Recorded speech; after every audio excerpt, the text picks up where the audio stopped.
वो चिट्टा तेरा चोला काला डोरा ओ शंभुआ हाथे सोटे हो। ठीक है। ओ शंभु तो मेरा बेटा रब डाल ओ शंभुआ चले आइया हो। हम करते भेड़ बकरी का काम, कम से कम 55 साल हो गए मेरे को।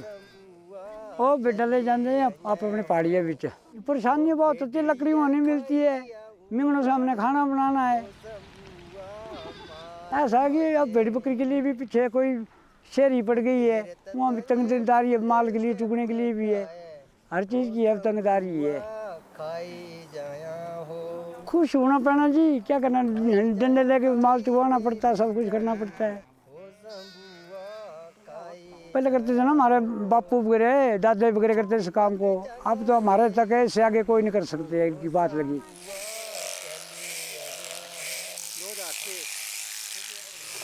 ये गद्दी है, ये गद्दी यही बोल रहे हैं कि बच्चा नहीं करना चाहता है, क्योंकि अगर मैं हो तो मैं तो चाहता हूँ कि मेरा बच्चा करे। एक टाइम में हिमाचल में बहुत सारे गद्दी होते थे, आज की डेट में कितने होने, बहुत कम है। मिट जाएगा, जितना कम होगा उसकी वैल्यू ज़्यादा बढ़ेगी। बड़ा हमें पता उतना है नहीं, हम अभी सीख रहे हैं। मुझे 2-3 साल हुआ एक्सपीरियंस लेते लेते। जब तक दाढ़ी के बाल सफ़ेद होंगे तो शायद अपने नाम का चले ये कपड़ा।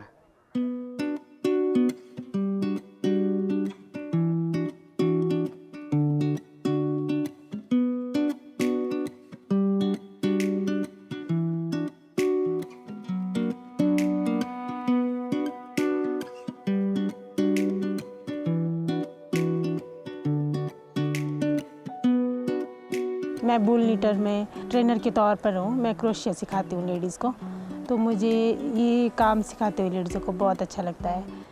मुझे नए नए लेडीज़ों से मिलना जुलना होता है और हमारी एक पहचान भी बनती है इससे।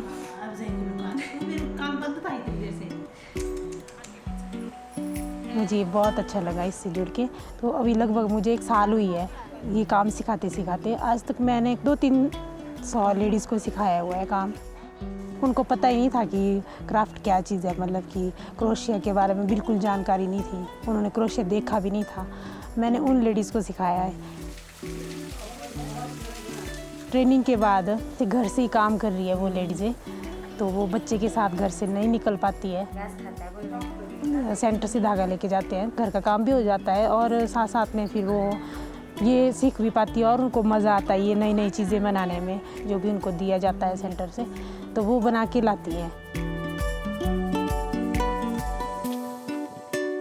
हम समझ सकते हैं कि आप सबका घास कटाई का काम अभी चल रहा है, सब लोग बिजी है, खेती का भी काम चलना पड़ा है, तो इसलिए हमने सोचा कि इसको हम पूरा कर लेते हैं, क्योंकि ट्रेनिंग तो सबने कंप्लीट की है, सब काम भी कर रहे हैं, तो ये अपने आप में बहुत अच्छी बात है।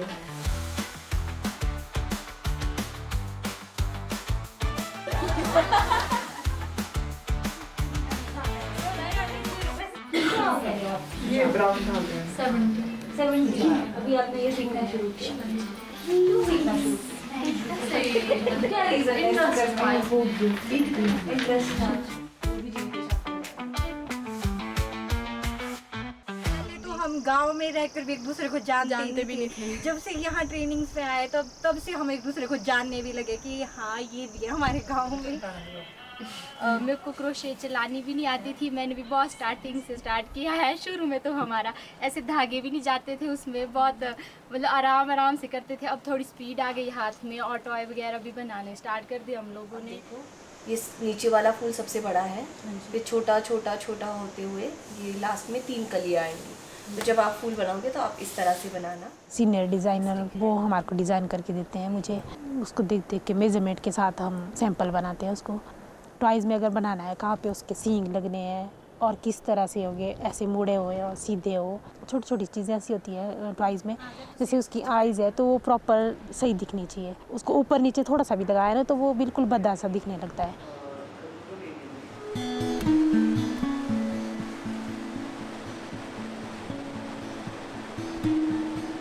एक दिन नदी किनारे टहलते टहलते मैंने कुछ फूल देखे जो मेरे लिए बहुत नया था। मैंने उनके वहाँ पे बैठ के स्केचेस किए। वही स्केचेस कर जैसे इस तरह से हम स्केचेस करते हैं। स्केचेस करने के बाद मैंने उसका फॉर्म, उसका शेप, कलर कितना डेलिकेट वो फ्लावर है, ये सब चीज़ें समझी। मैंने फूल देखे, प्रेरणा लिया, डिज़ाइन बनाया। तो आर्टिज़न जब वो उस फूल को बनाएंगे तो उनका भी वो ऑब्जर्वेशंस उसमें रिफ्लेक्ट होगा। वो उनके ऑब्जर्वेशंस भी उसमें दिखाएंगे कि नहीं मैम, ये फूल ऐसा नहीं ऐसा होता है, 4 नहीं इसमें 3 ही पत्तियाँ होती है। तो उनके भी उतने ही इनपुट्स इम्पॉर्टेंट है जितने के डिज़ाइनर्स के। हमारे ट्रेनिंग्स में एक बहुत इम्पॉर्टेंट पार्ट होता है, वो है डिज़ाइन एजुकेशन। आर्टिज़न को कलर का नॉलेज होना चाहिए, कॉन्ट्रास्ट क्या होता है, डिज़ाइन के बेसिक प्रिंसिपल्स क्या होते हैं, स्टैंडर्डाइजेशन कैसे होता है, यूनिफॉर्मिटी अपने प्रोडक्ट्स में कैसे लाया जाए, क्वालिटी कॉम्प्रोमाइज़ ना हो, वो क्वालिटी भी उसमें कैसे लाई जाए। तो ये बहुत सारी बेसिक चीज़ें वो सीखते हैं।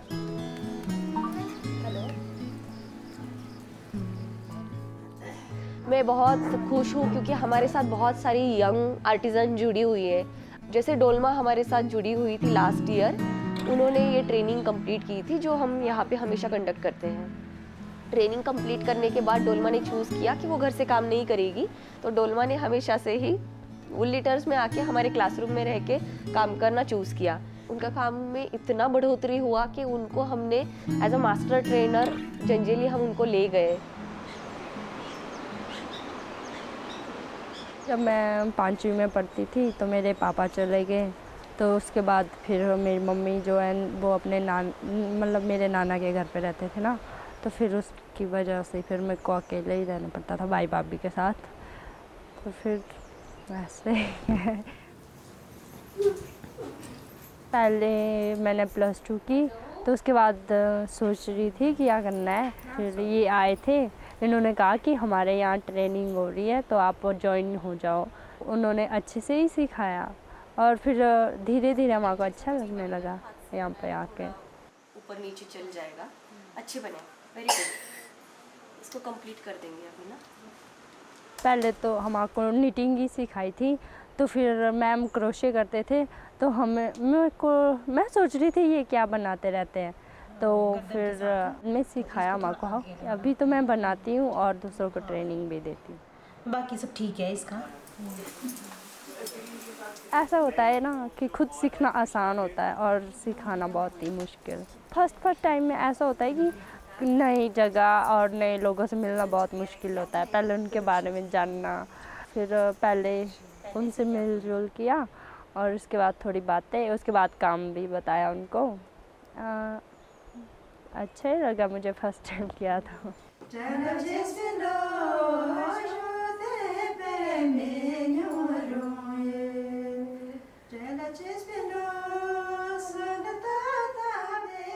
लाहौल रीजन में एक दारचा सेंटर है जहाँ पे लाहौली सॉक्स बुने जाते हैं, जो कि वहाँ का GI टैग है। इसके अलावा गुशाल, जिस्पा, ये ऐसे सेंटर्स हैं जहाँ पे कारपेट वीविंग जो टिबेटियन नॉट टेक्निक से किया जाता है। दारचा का जो निटिंग टेक्निक है वो अपने आप में बहुत यूनिक है। वो इसलिए यूनिक है क्योंकि वहाँ पे 4 सिलाइयों से निटिंग की जाती है। 4 सिलाई से निटिंग करना ये अपने आप में बहुत ही कौशल्य की बात है, ये हर कोई नहीं कर सकता है। इसके लिए काफ़ी सारा स्किल होना चाहिए और दारचा की सभी महिलाएं बहुत ही स्किल्ड है अपने क्राफ्ट में। लाहौली सॉक्स ये दारचा का GI टैग है। वो अपने आप में यूनिक है। क्योंकि वहाँ पे जो सॉक्स बनते हैं उसमें बहुत सारे मोटिव्स का इस्तेमाल किया जाता है। नेगेटिव पॉजिटिव स्पेस जिसे हम डिज़ाइन लैंग्वेज में बोलते हैं उसका इस्तेमाल किया जाता है। वहाँ के जो मोटिव्स है उसका अपने आप में एक मीनिंग है। और एक इंटरेस्टिंग बात यह है कि लाहौली भेड़ें जो होती हैं उनका ऊन बहुत ही सॉफ्ट होता है, ऊन का रंग भी बहुत ही सफ़ेद होता है और सभी सॉक्स जो है वो वहाँ की भेड़ों के ऊन से ही बनाए जाते हैं।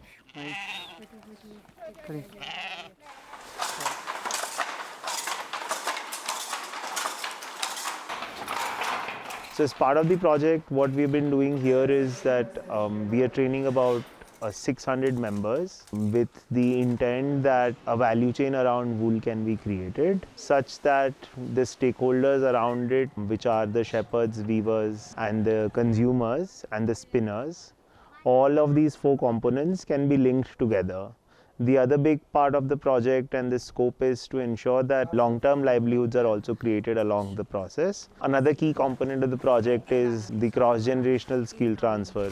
So हमारा focus ये रहता है that younger generation of artists and artisans can come in and work with us, learn new skills, so that this craft can carry forward into the next generation as well.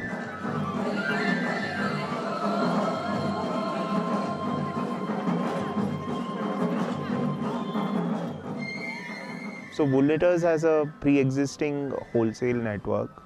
We've got customers who buy from us very regularly. At the same time, what didn't exist prior was a retail channel. So a channel that customer could come and buy directly from us was non-existent. So this has become established this year. I feel that offering products on the website plus offering products on offline stores like exhibitions and pop-ups are a very good way for customers to engage with us on the direct-to-customer route.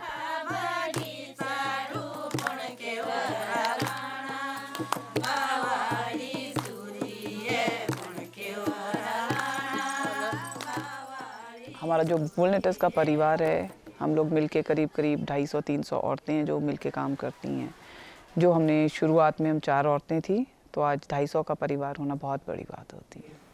औरत एक माँ है, एक पत्नी है, एक बहू है, एक बेटी है, लेकिन इन सब चीज़ों से पहले वो खुद है। जब तक वो खुद खुश रहेगी ना, जब तक वो अपने फैसले लेना शुरू करेगी और सबके लिए करेगी, तभी सब खुश रह सकते हैं। मेरा तो सिर्फ यही मानना है। आप सब हमारी कोशिश ये रहती है कि उनको ट्रेनिंग हम सिर्फ निटिंग का एक क्राफ्ट का ना दे के हम उनको एजुकेट कर देते हैं कि अगर कल दिन को वो अपना भी काम करना चाहें तो दे आर ओपन टू, या अगर वो हमारे साथ मिलके काम करना चाहें तो वो हमारे साथ जुड़ के काम करते हैं। बहुत सारे ट्रेनिंग प्रोग्राम्स ऐसे होते हैं जहाँ पे कि वो ट्रेनिंग दे देते हैं और they are like okay fine, now we have given you training, अब आप जा सकते हो। लेकिन हमारा जो मकसद वो ये कभी भी नहीं था। हमने सब लेडीज़ जितनी भी आती हैं, हम सबको यही बोलते हैं कि आप आओ, हमारे से काम सीखो और हमारे साथ जुड़ के काम करो। One big achievement for the community कि हम लोग we are able to convert so many people, so many ladies into artisans and join our community.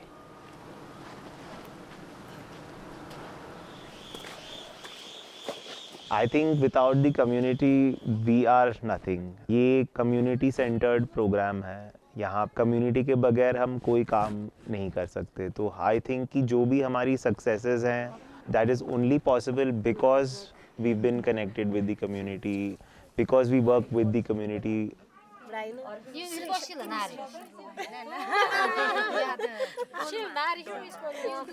मैंने अभी तक ना 4 या 5 ट्रेनिंग किया है। सारे बैच में एक डोलमा रहता है। आपको क्रोशे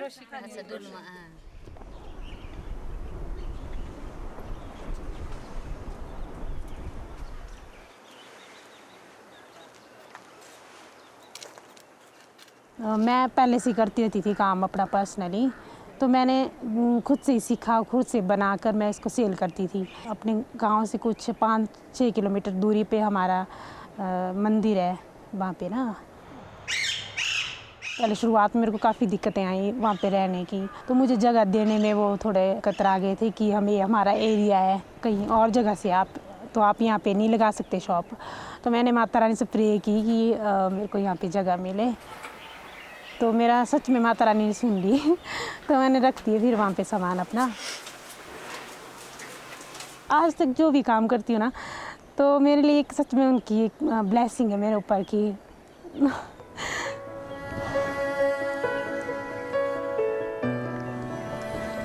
तो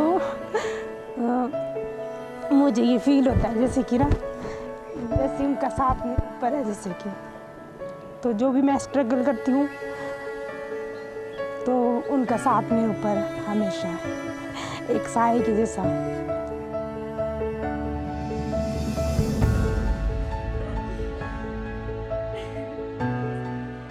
तो मेरे अंदर ये फील होता है कि जब कोई लेडीज़ अगर सीखना चाहती है वो चीज़, तो उनको अच्छे से सिखाना भी ज़रूरी है, तभी तो वो सीख पाएंगे। वो मेरे लिए नहीं कि चाहे कैसे भी सोचे, है ना, लेकिन मैं उनको ना ऐसे दिल से सिखाती हूँ। और लेडीज़ भी इतना खुश होकर सीख के जाती है 45 दिनों में, जो मैंने कई सालें लगाए सीखते सीखते।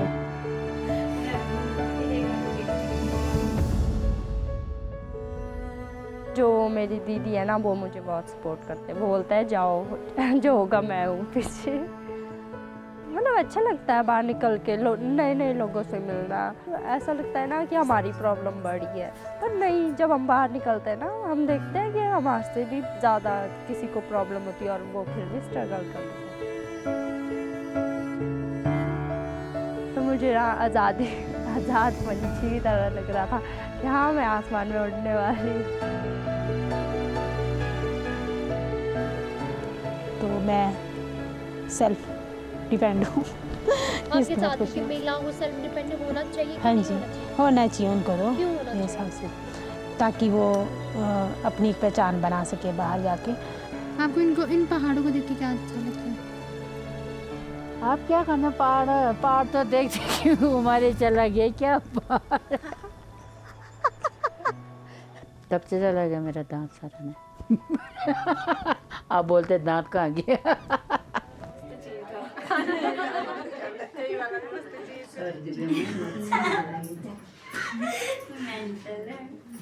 के सुते चल दे फिर दे लेमके कुत्ते पाड़ी चाल ओ नहीं पीड़ी बोलालू गाड़ी नहीं पीड़ शराब जिंदगी होना तुम्हारी खराब देख रहे लोगों मार पाड़ी चाल